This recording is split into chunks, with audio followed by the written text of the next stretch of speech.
Bom dia, pessoal. Hoje estou aqui para mostrar para vocês o CKM. É um produto da Cybionics também, só que ele é um monitor contínuo de corpos cetônicos. Muito interessante esse conceito, pessoal, porque geralmente os corpos cetônicos a gente mede através de picadas no dedo e coleta de sangue, né? Esse daqui é um monitor que vai no braço. Ele fica disponível por 14 dias e através de um aplicativo no smartphone, tanto para a Apple ou para Android, você consegue acompanhar toda a variação dos corpos cetônicos no seu corpo. É bem interessante aqui. Então, a semana passada eu mostrei para vocês o CGM, que é o monitor contínuo de glicose, né? E eu recebi esses dois produtos aí da Cybionics e vou testar aí para as próximas 2 semanas a combinação dos dois. Então eu vou instalar um dispositivo em cada braço e vou monitorar aí. Aí eu vou poder fazer alguma análise também e observar como que a glicose ela varia de acordo com os meus corpos cetônicos, né? A semana que vem eu vou ficar alguns dias em jejum e a gente vai poder observar de forma bem clara, né, o aumento dos corpos cetônicos do meu corpo, entrando eventualmente em estado de cetose e a glicose no meu sangue baixando demais, né, pessoal? Isso ocorre bastante quando a gente para de se alimentar por algumas horas, né? Tanto o jejum intermitente quanto no jejum prolongado. É claro que o jejum de múltiplos dias, ele faz com que os nossos corpos cetônicos aumentem bastante a partir já do segundo dia, né? Então, em experimentos passados aí eu observei que os corpos cetônicos já estavam acima de 1 milimols por litro a partir do segundo dia. Então, é uma coisa bem interessante aqui. Eu vou instalar os dois aqui, eu vou deixar as instruções aí de instalação no vídeo que eu já publiquei anteriormente do CGM. É o mesmo dispositivo, a instalação é a mesma, são os mesmos passos, então eu vou pular diretamente para configuração do aplicativo para smartphone e a inserção dos dois dispositivos no aplicativo. Abraço! Pronto, pessoal, a instalação está feita. Aqui estou com o monitor contínuo de glicose no meu braço direito. No meu braço esquerdo estou com o monitor contínuo de corpos cetônicos. E agora eu vou configurar o aplicativo no smartphone. Basta escanear, pessoal, esse código de QR Code aqui, ó, que vem na caixinha de cada dispositivo, tanto para o sensor de corpos cetônicos aqui, quanto para o sensor contínuo de glicose, pessoal. Tem um código de barra aqui também, um código QR. A gente escaneia e ele é inserido diretamente no dispositivo. A relação glicose e corpos cetônicos é um conceito frequentemente discutido no contexto de dieta cetogênica e saúde metabólica, né? Então ela envolve a comparação dos níveis de glicose e corpos cetônicos no sangue, geralmente medidos na unidade de milimols por litro. Ambas, né, glicose e corpos cetônicos, são substratos energéticos utilizados pelo corpo, né? E seus níveis, então, podem fornecer informações importantes sobre o estado metabólico. Vamos dar uma olhadinha, então, aqui, pessoal, nos principais elementos dessa comparação. Então, como todos sabem, a glicose é a principal fonte de energia para a maioria das células do nosso corpo, né? Especialmente para o cérebro. Quando a gente consome carboidrato, então eles são quebrados em glicose e por isso os nossos níveis de glicose no sangue aumentam. A insulina, né, é um hormônio produzido pelo pâncreas, né, e ela ajuda as células a então absorver essa glicose para dentro das células e para fins de geração de energia para o nosso corpo ou mesmo armazenamento, né? Os corpos cetônicos, então, eles são produzidos principalmente pelo fígado, quando o corpo muda, né, de utilizar a glicose como fonte principal de energia para a utilização de gorduras como fonte principal de energia. A relação, então, glicose e corpos cetônicos é calculada dividindo a glicose no sangue pela concentração de corpos cetônicos. Então, glicose é representada pela letra G e corpos cetônicos pelas letras CC. Então, a fórmula é bem simples, né? A gente pega a quantidade de glicose, divide pelos corpos cetônicos e então a gente tem essa relação. Vamos ver um exemplo prático aqui.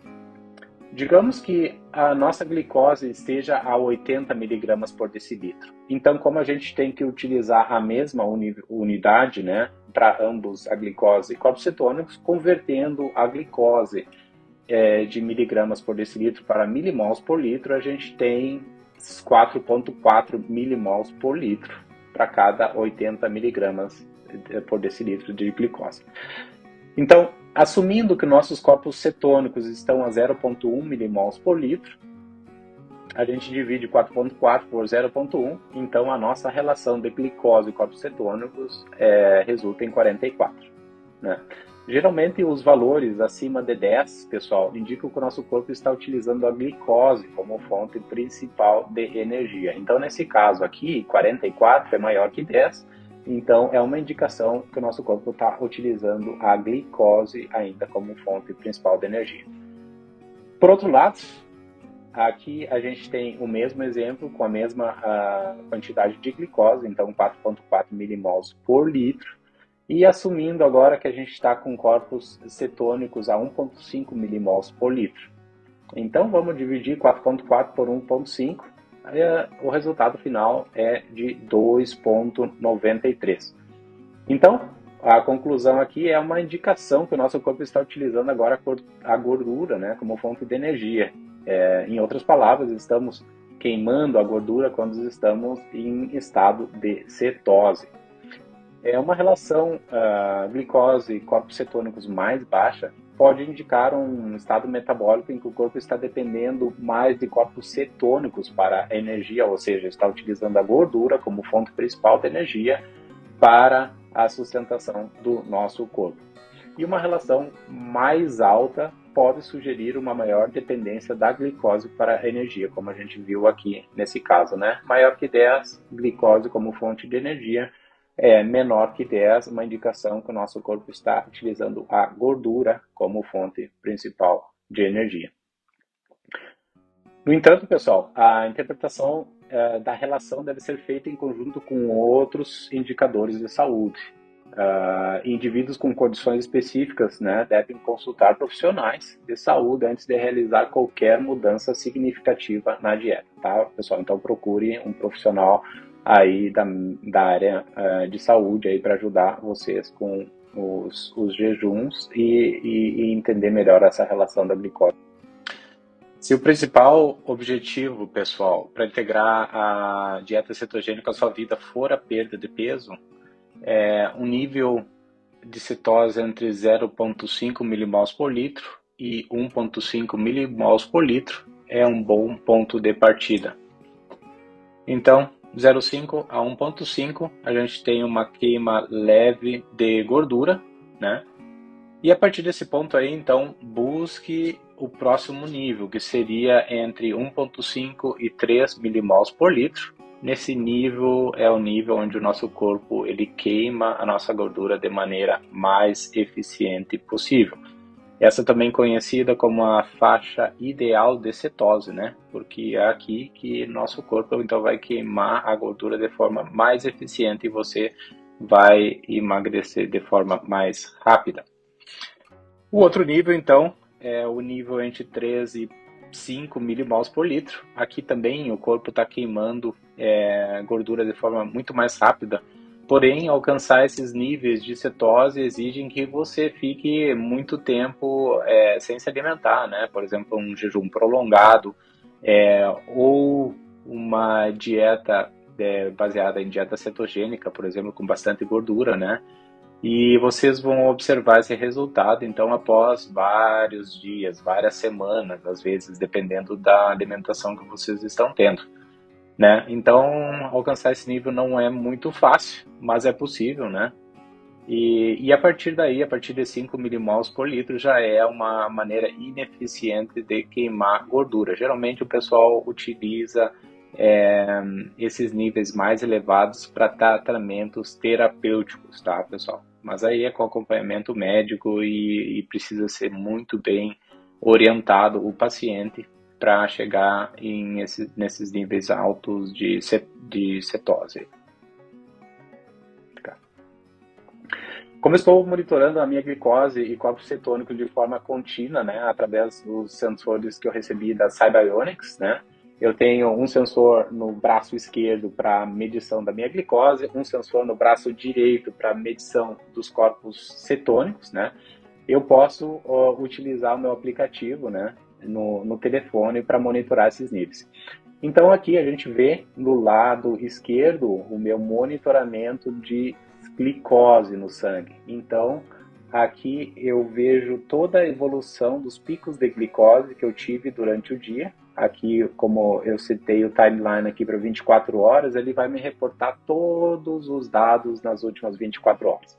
O sensor é bem bacana, pessoal, porque ele reporta um dado a cada 5 minutos. Então, vocês vão ver muitos pontinhos aqui no gráfico e você consegue perceber justamente todos os momentos que você teve pico de glicose. Isso aqui é bem interessante quando, por exemplo, a gente quer saber se um certo alimento ele vai ter um impacto muito grande na glicose ou não. Então, por exemplo, você come um pedaço de melancia, né? E você continua monitorando através do aplicativo, você vê qual o impacto da melancia teve no seu corpo, né? Com relação aos níveis de glicose no sangue. Claro que a gente, idealmente, a gente vai tentar ficar a 140 miligramas, abaixo de 140 miligramas por decilitro em relação à glicose. Então, de 100 até 140 é ainda considerado normal, mas picos fora dessa faixa são consideradas prejudiciais para o nosso corpo, né? Isso porque vai fazer com que, então, o pâncreas libere cada vez mais insulina, né, para as células absorverem essa glicose toda do nosso sangue e armazenar ela, né? Então, essa liberação excessiva de insulina, a longo prazo, é muito prejudicial para o nosso corpo. No lado direito aqui a gente tem o sensor de monitoramento contínuo de corpos cetônicos, né, que é bem interessante aqui. Então você vê a parte verde do gráfico aqui é no momento que eu entrei em estado de cetose, ou seja, a produção dos meus corpos cetônicos está entre 0,5 milimols por litro e 1 ou acima disso, então é considerado um estado de cetose. E a parte azul aqui é quando eu estava abaixo de 0,5 milimols por litro. Então a gente vê aqui que eu entrei levemente em cetose aqui nesse período aqui. É porque eu fiz um jejum aí de 40 horas, então após algumas horas sem comer, o nosso corpo ele entra num estado de cetose, né? No momento que eu passo a me alimentar, o que acontece? O nível de glicose do sangue sobe e naturalmente o nível de corpos cetônicos ele desce, né? Então uma relação aí bem direta, o nível de glicose sobe, corpos cetônicos desce. Quando os corpos cetônicos sobem, significa que o nosso corpo não tem muita reserva de glicose no sangue, e então ele vai subir os corpos cetônicos, né? Então é isso, pessoal. Eu espero que esse vídeo tenha ajudado a vocês entenderem melhor essa relação de glicose e corpos cetônicos no sangue. E espero que o sensor aí seja também útil para vocês observarem como o corpo de vocês reage a certos tipos de alimentos e também ajudar vocês a tomar decisões mais inteligentes, né, com relação aos alimentos que vocês consomem no dia a dia. Um grande abraço e até a próxima.